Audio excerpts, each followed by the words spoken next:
Okay, let's continue our third video, no? Third video, okay? Sa ating third video, no? Sa Matthew chapter 6 verse 28 to 32, no? Matthew chapter 6 verse 28 to 32, okay? Yan ang lagi natin binabasa, if you remember that, no? Matthew chapter 6, yung pala binasa natin, Romans pala, Romans 8, okay? Pero pupuntahan natin yung mamaya, Romans 8 na, no? Meron, halos parehong number nila, oh. Now, dito tayo sa Matthew chapter 6 verse 28 to 32, okay? 28 to 32. And why take ye or you thought for raiment, no? Consider the lilies, no, of the field, how they grow, no? They toil not, neither do they spin, okay? Verse 29, no? Yet I say unto you that even Solomon in all his glory was not arrayed like one of these, no? Verse 30. Wherefore, if God so clothe the grass and the field, which today is, tomorrow is cast into the oven, cast into the oven, shall be not much more clothe you, o ye or you a little faith, no? Yung mahihina, malilitang pananampalataya, no?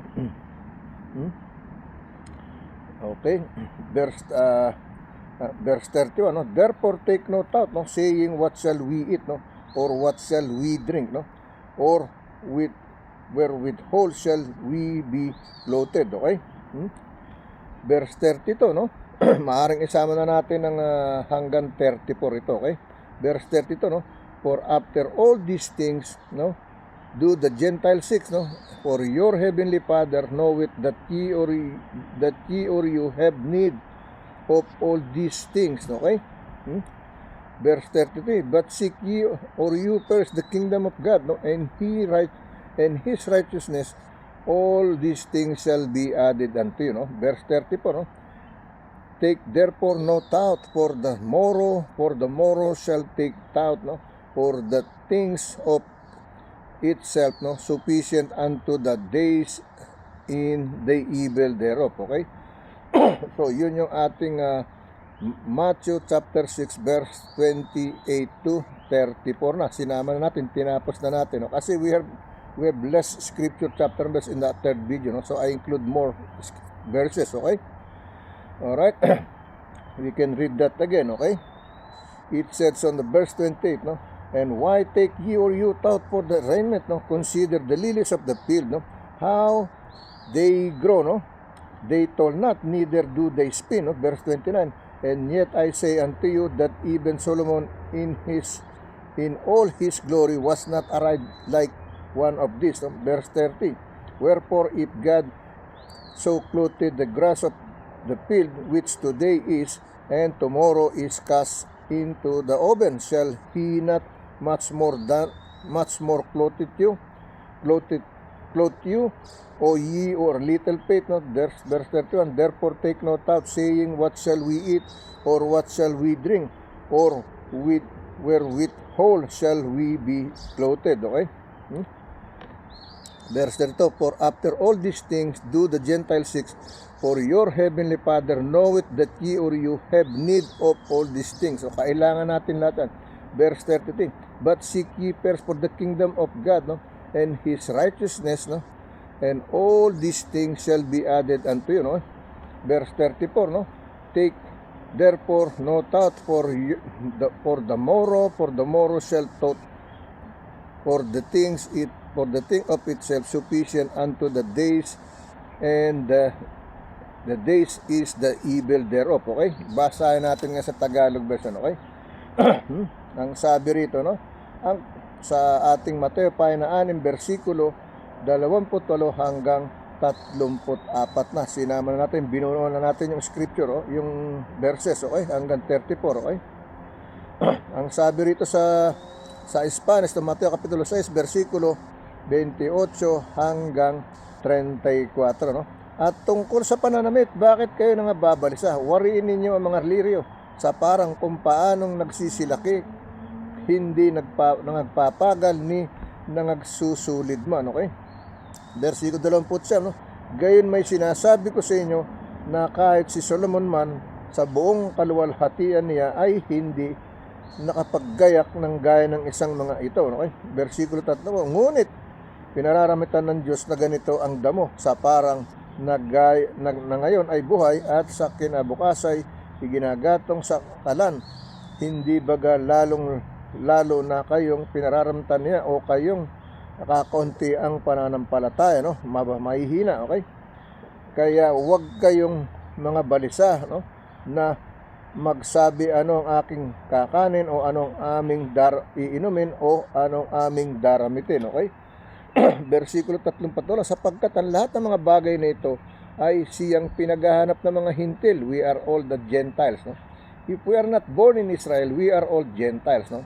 We don't know about God before, no? But when the 12 disciples spread all over in the world, then we know about God, okay?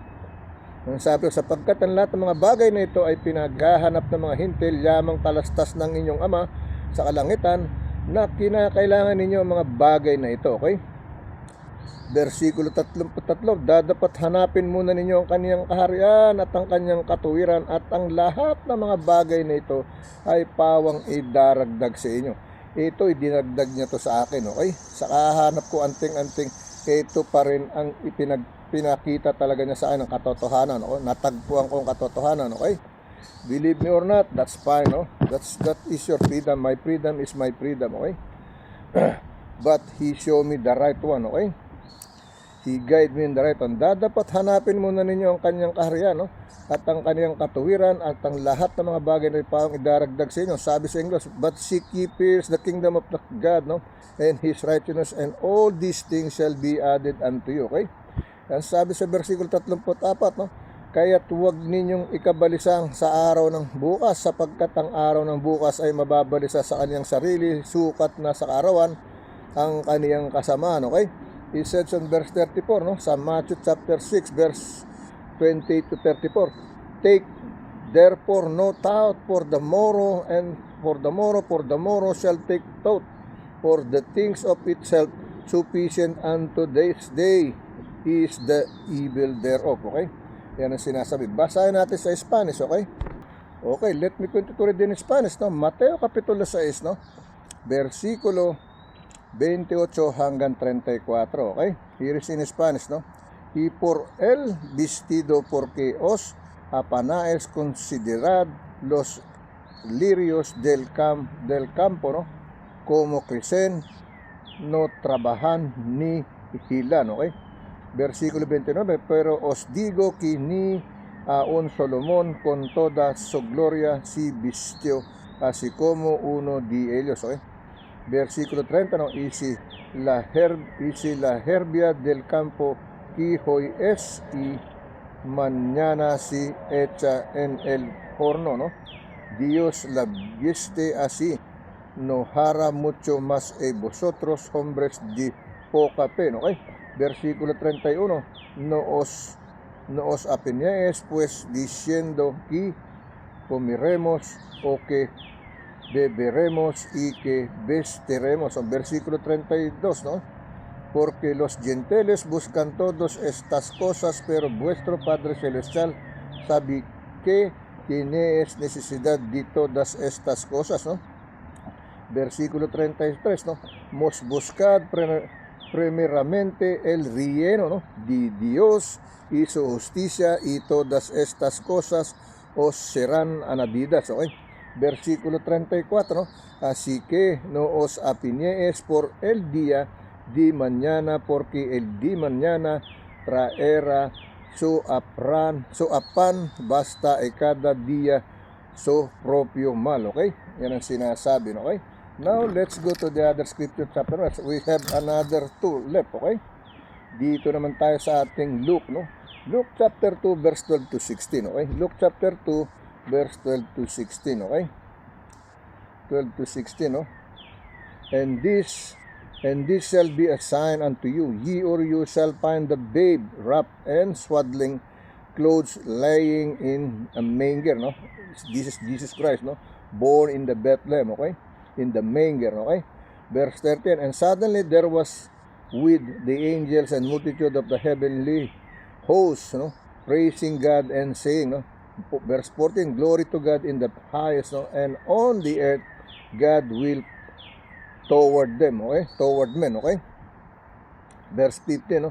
And it came to pass, as the angels were gone away from them into heaven, then shepherds said one to another, let us now go even unto Bethlehem and see these things, no, which is come to pass, which the Lord hath made known unto us, okay? Yan ang sinasabi, verse 16, okay? And they came with haste and found Mary and Joseph and the babe laying in a manger, okay? Yan ang sinasabi, okay? Sama natin ng 17:18, no? Verse 17, and when they had seen, no, it, they made known abroad the saying which was told them concerning his child, no? Verse 18, no? And all they that heard is wondered of those things which were told them by the shepherd, no? Verse 19, no? But Mary kept all these things and pondered them in her heart, no? Okay?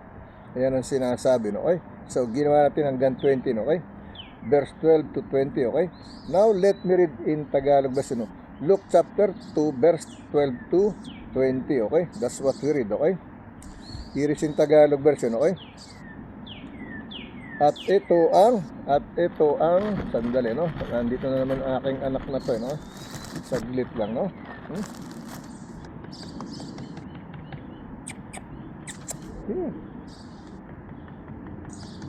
Tumakbo na. Okay. Alright. So, dito tayo sa Tagalog version, no?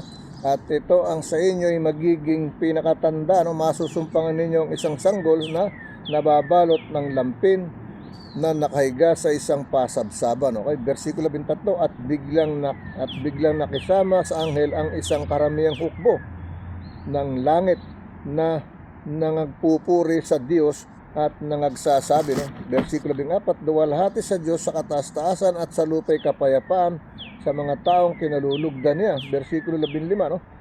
At nangyari nang lisanin sila ng mga anghel at nangapasa langit, ang mga pastor ay nangag-uusapan, no? Magsiparoon tayo ngayon hanggang sa Bethlehem at tingnan natin itong nangyari sa ipinagbigay alam sa atin ng Panginoon, okay? Versikulo 16, no? At sila'y dali-daling nagsiparoon at nasumpungan kapwa si Maria at si Jose at ang sanggol na nakahiga sa pasabsaban, no? Versikulo 17, at nang makita nila yaon ay inihayag nila ang mga sabi sa kanila tungkol sa sanggol na ito, no? Versikulo 18, no? Ang lahat ng nakaririnig nito ay nangagtaka sa mga bagay na sinasabi sa kanya ng mga pastor, okay? Versikulo 19, okay? Dapat iningatan ni Maria ang lahat ng mga pananalitang ito sa pinagbubulay-bulay sa kaniyang puso. Okay, versikulo 20, no? At nangagbalik ang mga pastor na niluluwalhati at pinupuri ang Diyos dahil sa lahat ng mga bagay na kanilang nangarinig at nangakita ayon sa sinabi sa kanila. Okay?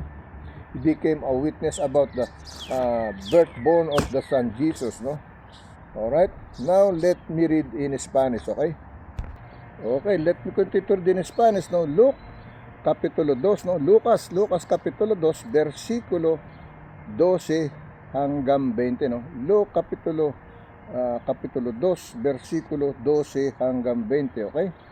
Here is the Spanish, no?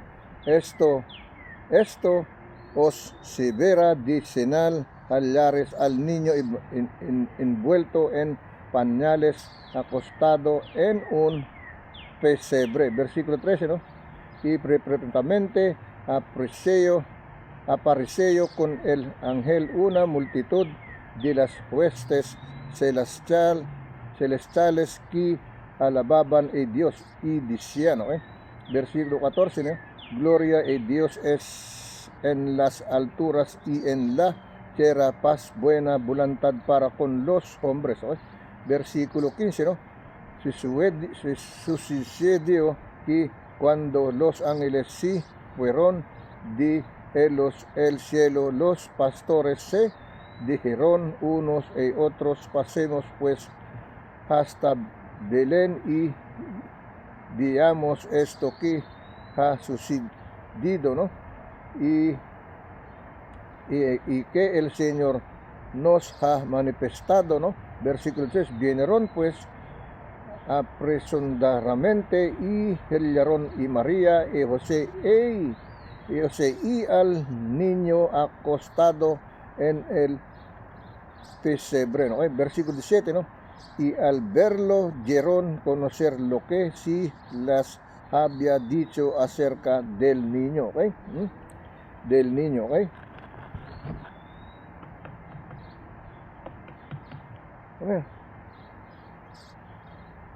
Del niño, ¿no?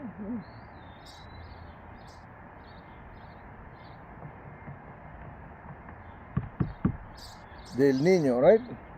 Ito sinasabi rito, okay?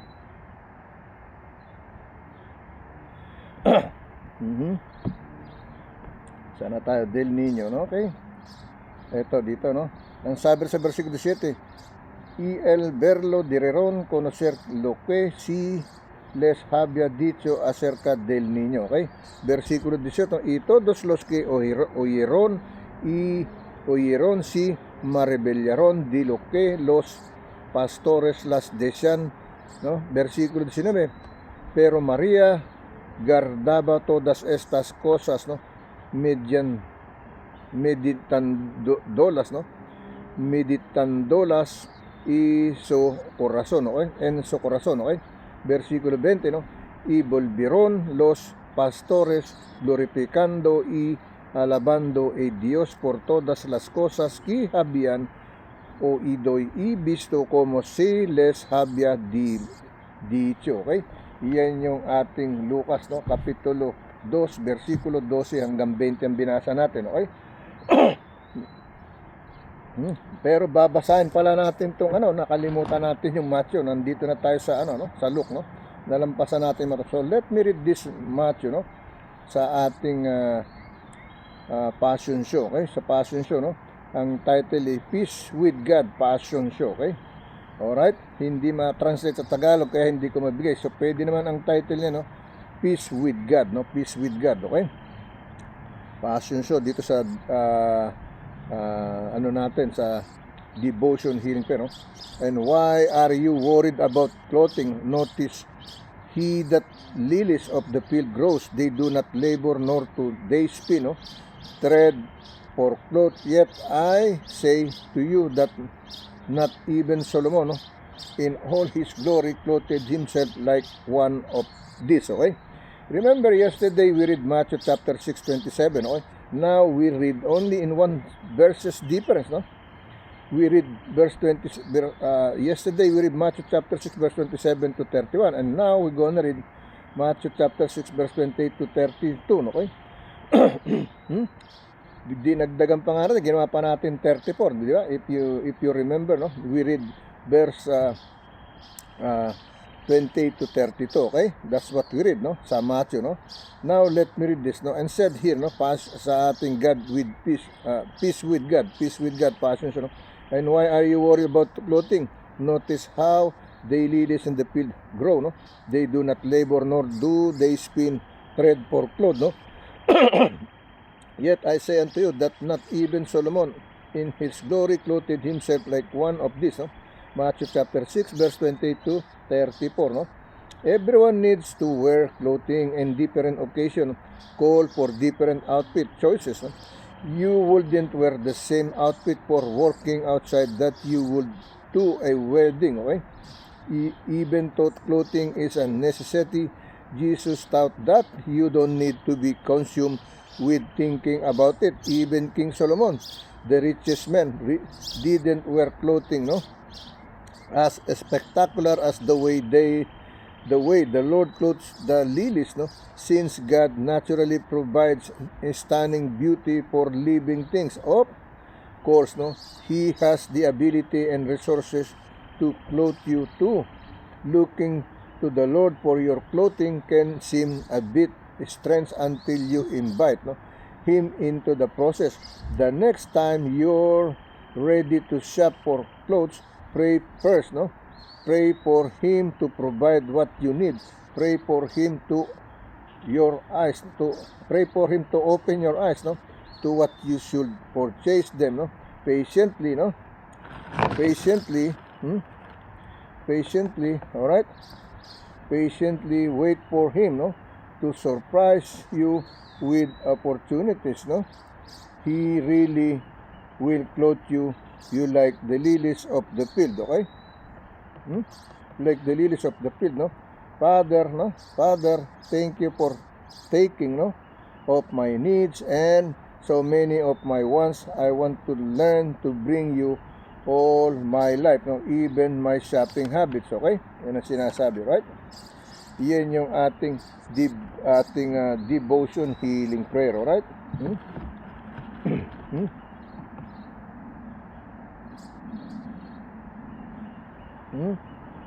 Alright. Yun, nakailang subo na, 2, 3 nasa kamay ko. Alright. Sa last video natin, baka maisingit natin siya, no? Alright. So now let's go to the other scripture chapter and verse, no? Dito tayo sa last one natin, no? 2 Timothy, no? Saglit lang, no? Saglit lang. Now we're going to our 2 Timothy chapter 4, no? 2 Timothy chapter 4 verse 6 to 10, no? 6 to 10, okay? Here is the message. For I am now ready to be offered, and the time of my departure it is at hand, no? It has hand, okay? Yung pag-alis niya, no? Verse 7, I have fought a good fight, I have finished my course, no? I have kept the faith, okay? Verse 8, no? Henceforth there is a laid up for me, no? A crown of righteousness which the Lord, the righteous judge, no, shall give me at thy day, no? And not to me only, but unto all them also that love his appearing, okay? Verse 9, no? Do thy diligence to come shortly unto me, no? Verse 10, no? For Demas hath forsaken me, having loved this present world, is departed, no, unto Thessalonica, Crescens to Galatia, Titus unto Dalmatia, okay? Okay? Yan ang sinasabi, no? Now let me read in Tagalog version. 2 Timoteo 4 versikulo 6 hanggang 10, okay? Hanggang 10, no? Ito ang sinasabi rito, no? Sapagkat ako'y inaalay na, no? At ang panahon ng aking pagpanaw ay dumating na, no? The time has come, no? When he knows he's gonna be dead, okay? He's gonna be die, no? No? Sapagkat ang aking inaalay na, at ang panahon ay aking pagpanaw ay dumating na. Versikulo 2, nakipagbaka ako sa mabuting pakikipagbaka, natapos ko na ang aking takbo, iningatan ko ang pananampalataya, no? Versikulo 8, buhat ngayon ay natataan sa akin ang putong ng katuwiran na ibibigay sa akin ng Panginoon na tapat na hukom sa araw na yaon, at hindi lamang sa akin kundi sa lahat din naman ng mga naghahangad sa kaniyang pagpapakita, okay? Versikulo 9, okay? Masikap kang pumarini na madali sa akin, no? Magsikap kang ng pumarini na madali sa akin. Versikulo 10, no? Sapagkat ako'y pinabayaan ni Demas, palibasay inibig niya ang sanlibutan ito, at napasa Thessalonica, si Crescente ay napasa Galacia, at si Tito ay sa Dalmatia, okay? That's what he said, okay? Now let me read in Spanish, okay? Okay, let me read this, no? 2 Timothy chapter 4 verse 6 to 10, no? Sa Spanish, okay? Porque yo estoy para ser sacrificado, y el tiempo de mi partida está cercano, no? Versikulo 7, no? He peleado la buena batalla, he acabado la carrera, he guardado la fe, no? Guardado la fe, okay? Versikulo 8, no? Por lo demás en esta guardada la corona de justicia, la cual me dará el Señor, juez justo en aquel día, y no solo a mí, sino también a todos los que aman su venida, ¿no? Versículo 9, ¿no? Procura, ¿no? Procura venir pronto en verme, ¿no? Versículo 10, porque Demas me ha desamparado, ¿no? Amando este mundo, si ha ido a Tesalónica, Crescente, Puy, Galacia, y Tito, Dalmacia. Okay? Now, let's me read the last one. No? Meron pa pala tayong isa pang last one, James, no? James chapter 4, saglit lang, okay? Okay, let me read the last one, okay? James chapter 4, no? Verse 8 to 12, verse 8 to 12, no? Draw nigh to God, no? Draw nigh to God, and He will draw nigh to you. Cleanse your hands, ye or you sinners, no? And purify your hearts, ye or you double-minded, no? Eh? Verse 9, be afflicted and mourn, no? And weeping, your laughter be turned to mourning, and your joy to heaviness, okay? Verse 10, no? Humble yourself in the sight of the Lord, no? And He shall lift you up, no? Verse okay? Buuin na natin yan, no? Hanggang 70, no? Verse 11, no? Speak not evil one of another, of brethren, no? He that speaketh evil of his brother, no? And judgeth his brother, speaketh evil to speak evil of the law, no? And judgeth the law, but if thou judgeth the law, thou art not a doer of the law, but a judge. No? Verse 12, no? There is no one lawgiver who is able to save and to destroy. Who art thou that judges another? No? Verse 13, go to now, ye or you that say, today or tomorrow we'll go into such a city and continue there a year and buy and sell and get gain. No? Verse 14, no? Whereas ye or you know that what shall be on the morrow, for what is your life, it is even a vapor that appeareth for a little time, and then vanisheth away. No? Verse 15, no? For what ye or you ought to say, if the Lord will, we shall live, and to do this or that. Okay? Verse 16, okay? But now ye or you rejoice of your boasting, all such rejoicing is evil. No? Verse 17, last verse, no? Therefore, no? Verse 17, therefore to him that knoweth to do good and doeth it not, to him it is sin, okay? Yan ang sinasabi, okay? It's sin, okay? Now, let me read in Tagalog version, okay? So, what we read is James chapter 4, verse 8 to 17, okay? Binasa na natin yan buong hanggang 17, okay? Sinama na natin. We include until verse 17, no? James chapter 4, verse 8 to 17, okay? So, let me read in Tagalog version, okay? Magsilapit kayo sa Diyos at siya'y lalapit sa inyo. Maglinis kayo ng inyong mga kamay, kayong mga makasalanan, at dalisayin ninyo ang inyong mga puso, kayong mga may dalawang akala, okay? Linisin ang puso, humingi ng kapatawaran, no? Alright, versikulo 7, kayo'y mga pighati at mga sihibik, no? At magsipagtangis, inyong palitan ang inyong pagtawa ng paghibik at ang inyong kagalakan at kalumbayan, no? Versikulo 10, no?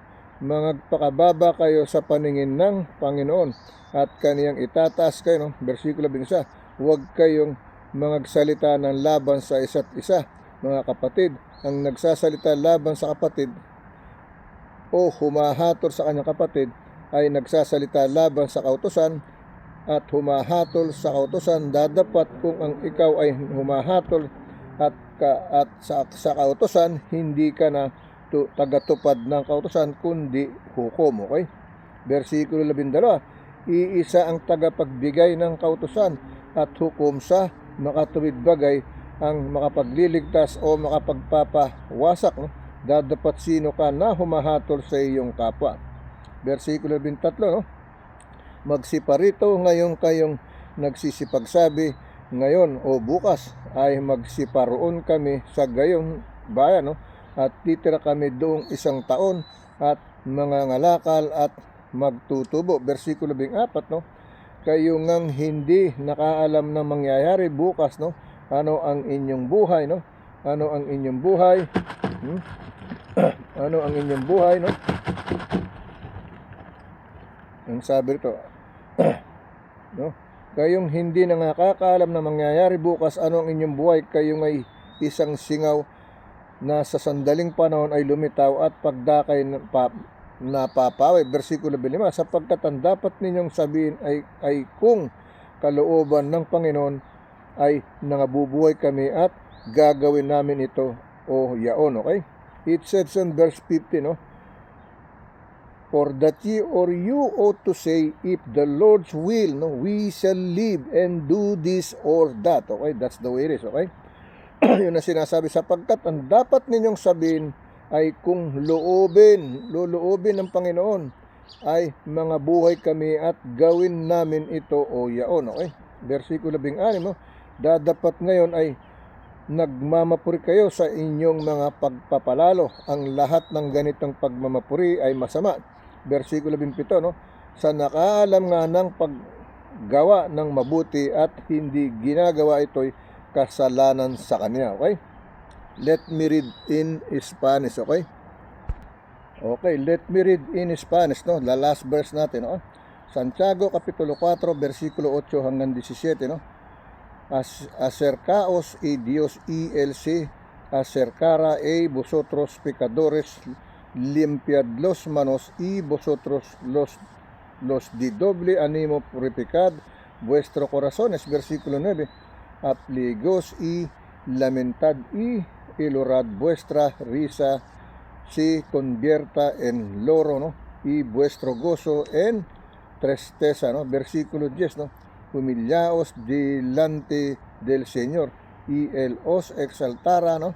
Versículo 11, hermanos, no murmuréis los unos de los otros, ¿no? El que murmura del hermano y juzga a su hermano, murmura de la ley y juzga y la ley, pero dice juzgas a la ley, no eres hacedor de la ley, sino juez, ¿no? Versículo 12, ¿no? Uno solo es el dador de la ley que puede salvar y perder, pero ti, ¿quién eres para que juzgáis a otro, ¿no? Versículo 13, ¿no? Vamos ahora los que decís hoy y mañana iremos tal cuidad y estaremos a la un año y traspequeramos y generamos, ¿no? Versículo 14, cuando ni sabíais lo que será mañana, porque que es vuestra vida, ciertamente es neblina que se aparece por un poco de tiempo y luego se desvanece. Okay? Versículo 15, ¿no? En lugar de local deberéis de ser si el Señor fuere, beberemos y hermanos esto o aquello. Versículo 16, ¿no? Pero ahora os juzgáis en vuestras soberbias, todo jactancia semejante es mala. Versículo 11, ¿no? Y al que sabe hacer el bueno y no lo hace, lo es pecado. Okay? So, punta tayo sa ating hold on, okay? Okay, let me read this, no? Sa ating James chapter 4 verse 8 to 17 ng verse chapter 4 verse 8 to 17 binasa natin, no? Draw near to God and He will draw near to you. Draw near to God and He will draw near to you. James chapter 4 verse 8 to 17 ang binasa natin, no? Some people find it easier to draw closer to God in magnificent building and with some form of ritual, no? Others find they can seek God only, no? In stark simplicity, some people find themselves more comfortable with formality, others feel more at home with immortality. Important thing is not how do we do it, no? But the sincerity and depth and purpose with which we do it. Okay? Yan ang sinasabi, no? Yan yung ating peace with God. Okay? So, closing prayer na tayo. Okay? Lord God, once again, here I am again to thank you for guiding me today, another day, another year, another month, another week, another time, another. Thank you for yesterday, today, and tomorrow, and for until you allow me to be here to serve you, to spread your holy gospel word of God from the holy sacrament of Book of Bible. Lord, you may guide us, protect us, make us safe, healthy, strong with all our loved ones, family, heart, relatives, and friends. Lord, healing for the seeking your healing power, your healing prayer, Lord God.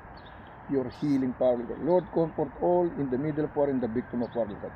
In your holy mighty name, Jesus, amen and amen. Okay? God bless you po. See you tomorrow. Ingat po kayong lahat, no?